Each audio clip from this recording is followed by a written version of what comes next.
if you want to get an inside understanding of how to manage emotional states, the key to success in managing emotional states is not to manage emotional states.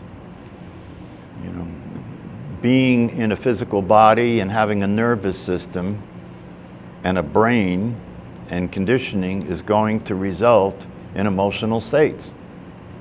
It's a human life. And those states will have variation. Sometimes they're up and sometimes they're down. The thing about that makes it problematic is we have our own beliefs and our own preferences about what happens with that up and down. You know, we want it to be up and not down. So when it's down, we start resisting. I don't like this. What's wrong? This is wrong. And we don't appreciate the workability of reality. We don't, if we resist when the mood is down, we don't understand that the up mood depends on the down mood. If there was no down mood, what would the mood be? So it's a system that actually works. It needs to have up and down, right? It needs to have up and down. Everything needs to have an opposite to exist. And that works. The issue is that we have our good ideas about it, you know, and we think that life should be, a human life should be a consistent experience of being high. That's what a human life should be, right? And if that's what you believe, and if that's the way you're relating to your moods and relating to the mental activity and everything, there's going to be a lot of suffering going on, because as soon as it's not the way you want it to be, you go into suffering mode. Right? When you go into suffering mode, that means what? It means you're unhappy, you're dissatisfied, you're discontent. That's what they call in Buddhism dukkha. Dukkha, dissatisfaction. Wanting it to be different than it is, as if that's ever going to happen. It's never going to happen. It's always going to be the way it is. Yeah, so if you practice meditation, you're practicing a way of hacking the brain, you're practicing a way of hacking the physical system, the nervous system. Recently I've been noticing some of the new products on the market to hack the system. You know, you have the bilateral stimulation stuff like EMDR. Don't worry about it. You can look it up if you want to know what that is. Pretty popular these days. Bilateral stimulation. It's a way of clearing up trauma, supposedly.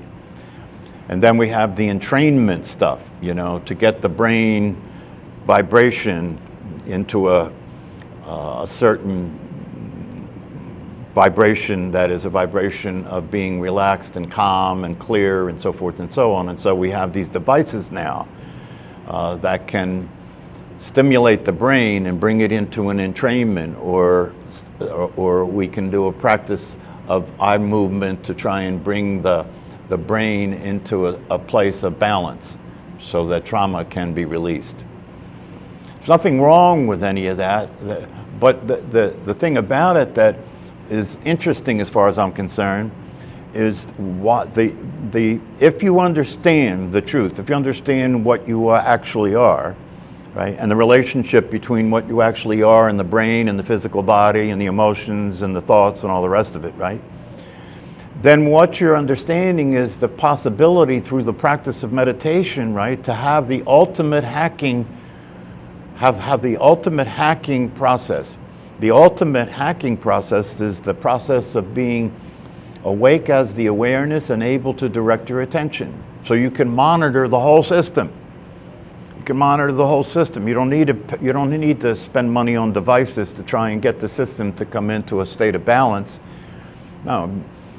You can be monitoring the system full time, 24/7, all the time, if you're awake, seeing what's happening in the thought activity, seeing what's happening in the physical body, seeing what's happening in the emotional state. And the awareness that's watching these things happen, right, in the light of that awareness, these things will naturally start to align themselves consistent with the nature of awareness. Without buying any devices, right? Without practicing using any devices, right? But the only practice necessary is to sit still and be quiet and practice experiencing the truth. Practice experiencing the awareness that you are, so that gradually that becomes your identity. And as that identity, you can monitor all the systems that are going on. And if you're monitoring all the systems that are going on, you can use some of the devices that are available now to do that. You know, you have smart watches, right? You have smart rings now that can monitor the details of the physical body, your heart rate, oxygen use, your sleep, how much time were you in deep sleep. All these things can be monitored now. How much activity you're doing, how much calorie you're burning, how much stress you're experiencing. All that stuff can be monitored with these devices, right? And the awareness can be the awareness is monitoring all that activity, so it's got more information. It's just like in your car, right? In your car, you have a lot of gauges on the, right? You can see how much fuel is in the car, right? You can see if the car is functioning properly, because all these monitors now can tell you what's wrong in the car if something's not functioning properly, right? And so why not take advantage of that technology, right? You know, if you can monitor your body the way you monitor your car and see how much fuel you have, you can do that. You see how much energy you have available, right? Right? You can see how the energy is being burned, whether it's being burned efficiently, right? You can see all the aspects of your nervous system and your brain function and your physical functioning, just like all the gauges and dials on the car. You know, you can, and then if you're awake and aware, so that you're seeing that all the time, right? And in the light of that awareness, these things begin to adjust themselves to come into a healthy state. They come into a state of well-being. So it's a good thing to have these devices to do that, right? But if you're going to use these devices to try and hack the brain, and you become dependent on the device to be able to relax, right? That's an addiction. That's an addiction. To be dependent on anything outside of your system, to be able to calm the system, to be able to quiet the system, to be able to relax the physical body, is an addiction. No matter what it is, whether it's a pharmaceutical, whether it's alcohol, whether it's marijuana, whether it's watching television, you know, whether it's social media, you know. People complain about the electronic devices that we have and say, oh, everybody's distracted, right? And they blame it on the technology. It's not the fault of the technology. The technology can be used, if it's used consciously, and if it's used in a way to expand our ability to be aware of the details of what's going on, right? So that the details of what's going on can come into alignment with workability and a natural state of being, can come into alignment with being in the flow, in the zone, so to speak, right? That's a very interesting possibility, especially now that the technology is what it is. So it's not the technology, it's the way it's being used. It's like everything else. It's not what we have available to us through technology, it's the way it's being used. If it's being used by the personality, right, then the personality uses it the way it uses everything, you know, to try and get more of what it wants and less of what it doesn't want, right? So these devices and this technology that we have available to us today, in the light of awareness, can be very interesting and very useful. But we don't depend on them for well-being. Well-being is an experience we're having through the process of practicing, experiencing our true nature. And then in that state of well-being, in that state of awareness, right, we can make better use of everything around us to experience a worthwhile life. Right? Any other questions about the technique or the teachings?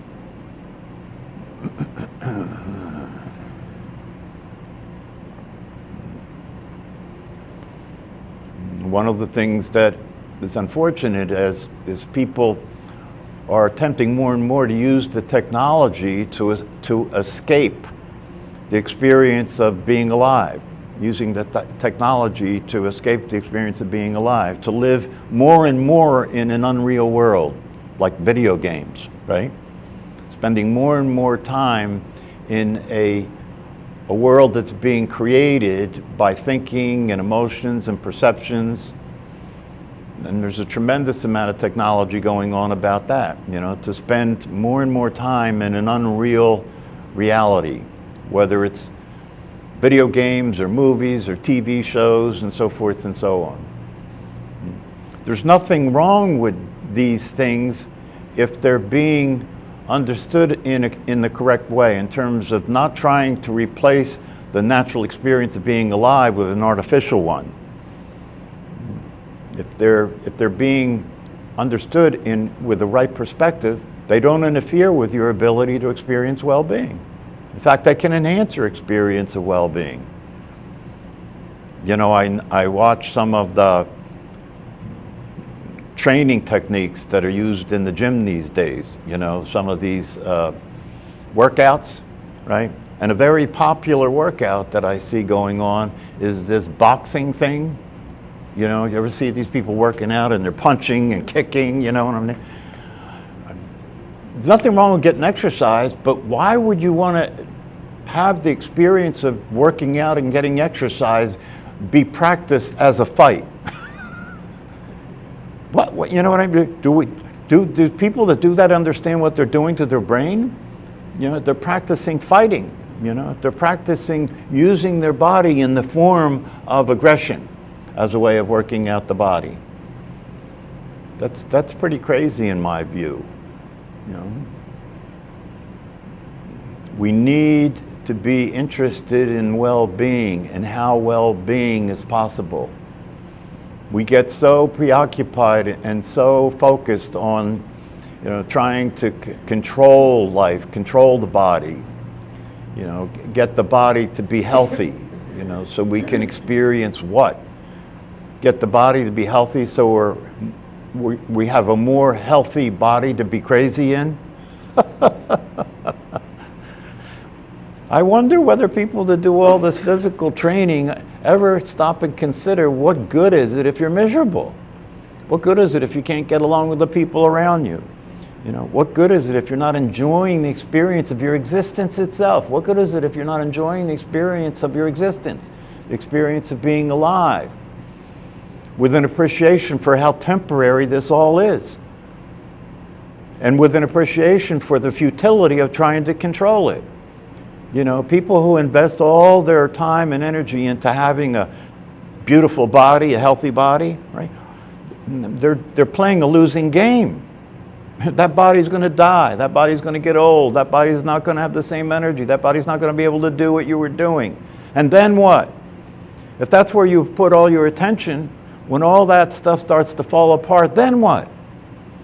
You know, if you haven't been cultivating a healthy mind, if you haven't been cultivating a healthy experience of being alive, and then when the body gets old and starts to die and starts to be on the down cycle, you can continue to experience happiness and well-being and satisfaction, because you were not just taking care of the body, you were taking care of the mind.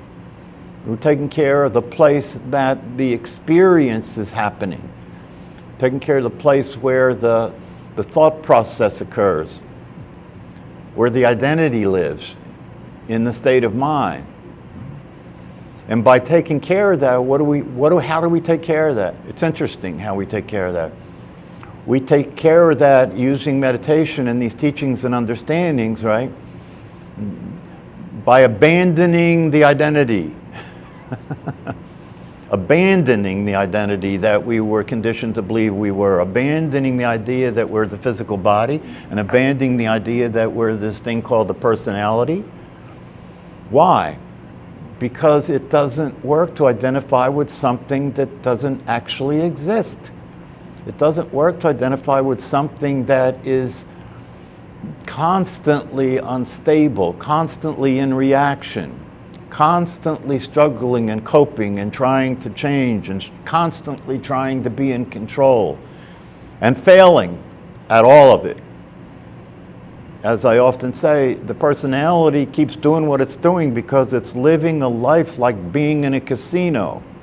It's living a life like being in a casino because the personality depends on getting paid, just like you do when you go to the casino, right? It depends on getting paid. And the payment is happiness, satisfaction, peace of mind, and well-being. It depends on getting paid. So it's doing everything to win. It's doing everything to collect on that possibility, right?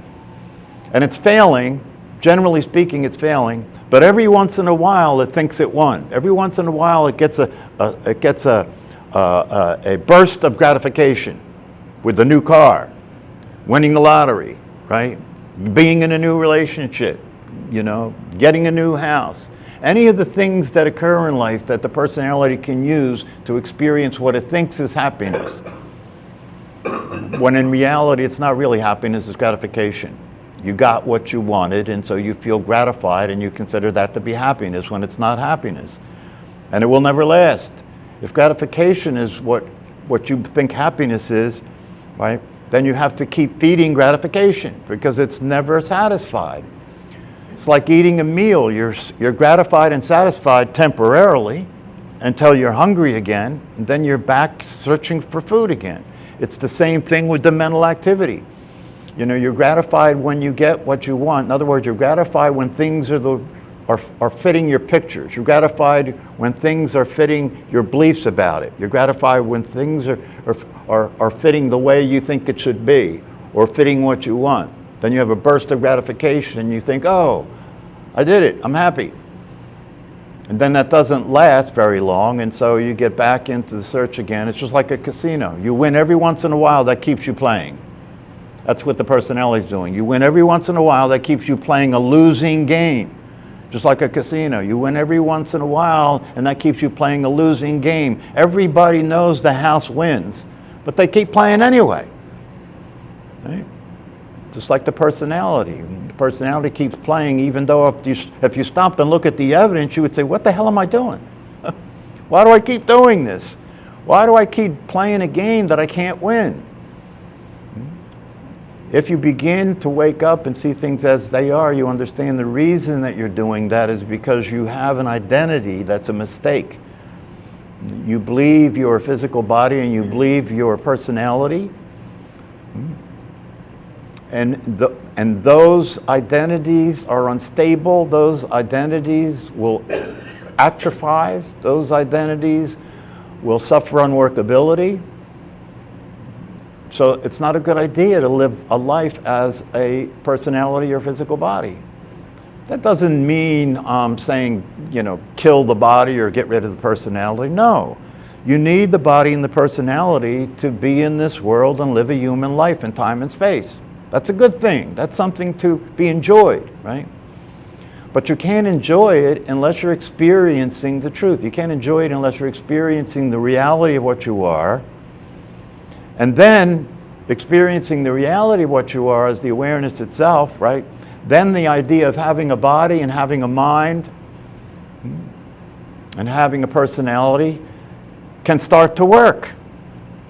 Because you're using them to experience your life instead of being them and trying to experience well-being as the body and the personality, which is a very limited existence.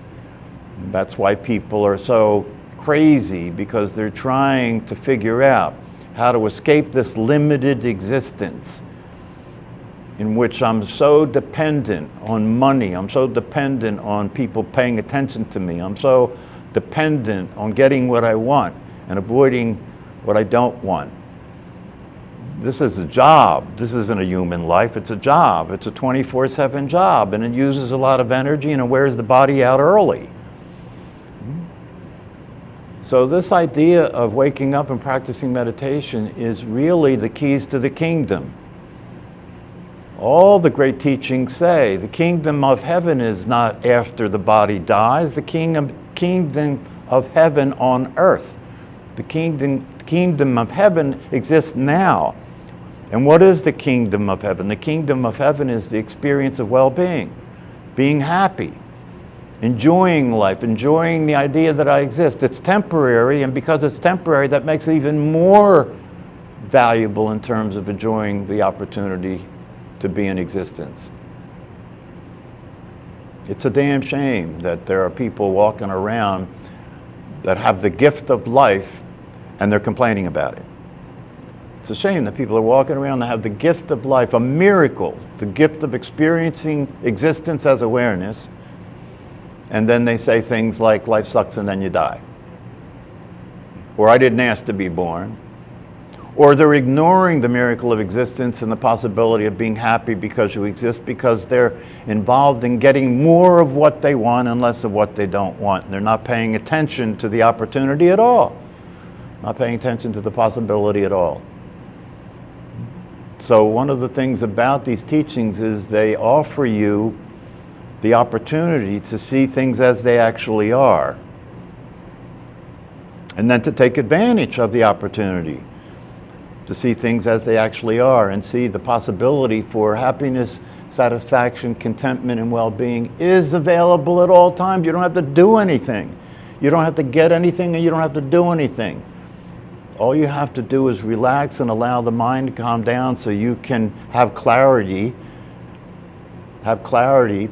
see things as they really are, start monitoring the systems, the nervous system, the mind, the physical body,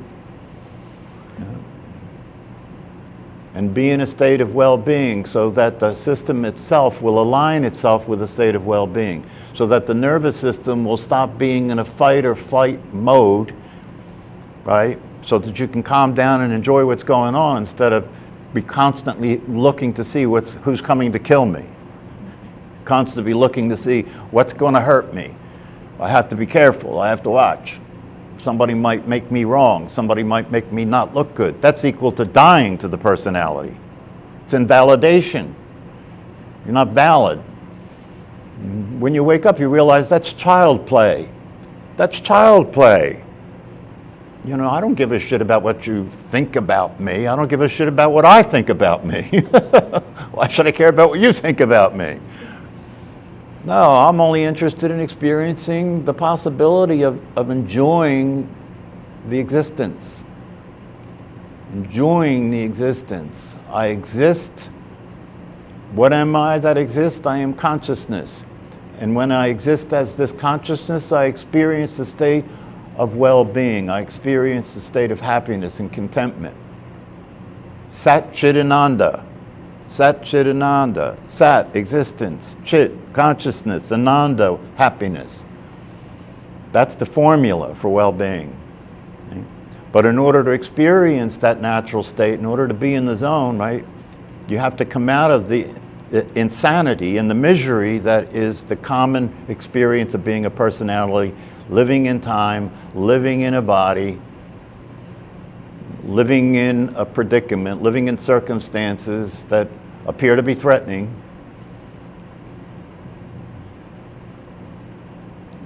You have a limited time. You have a limited time to get your shit together, right? And the thing that makes this more interesting than that is that you don't know how much time you have. It's limited. Even if you live to be 100, it's limited, you know. But most of us don't live to be 100. And you're playing a risky game if you think you have time. You're playing a risky game if you think you have time to get it together before the body dies so you can experience some kind of happiness. You're playing a risky game because anything can happen. Anything can happen. You could be in a car accident. You could get a serious diagnosis. Anytime. It could happen at any time. And if you do get in a car accident or serious diagnosis, between the time that happens and the time the body dies, right, you will be in a situation that will really put pressure on you to wake up. Because you know now that not only do you not have time, but you have a very limited amount of time, more than you thought you had. Most people are playing a game with time. You think you have a certain amount of time, don't you? You really do. You know, you're not living today as if the last day of your life. You're not doing that. You're assuming that you have time. Most people walk around now. I've talked to people that talk about these kinds of things in psychotherapy. They walk around now and they mention every once in a while, oh, well, now people live to be 100 now, so I'm looking for that.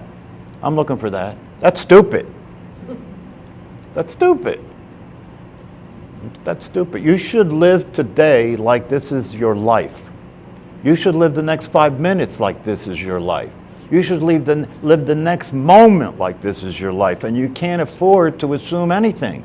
You're either going to appreciate it and enjoy it, and that's available, or you're going to keep playing these stupid games that come from being a personality and living in a state of mind that's been conditioned to survive, not to enjoy life. Have I frightened you yet into practicing meditation?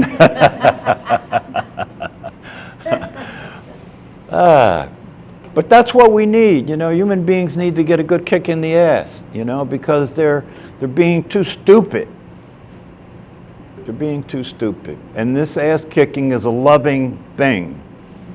You know, I love you too much. If you're awake and you're experiencing being awake, you love other human beings too much to keep your mouth shut about what's going on. And that doesn't mean you start preaching and become a missionary, right? But at least you make yourself available for people who are interested in the possibility that there's something beyond this existence. So that when people are interested in that possibility, you take advantage of the opportunity to share it.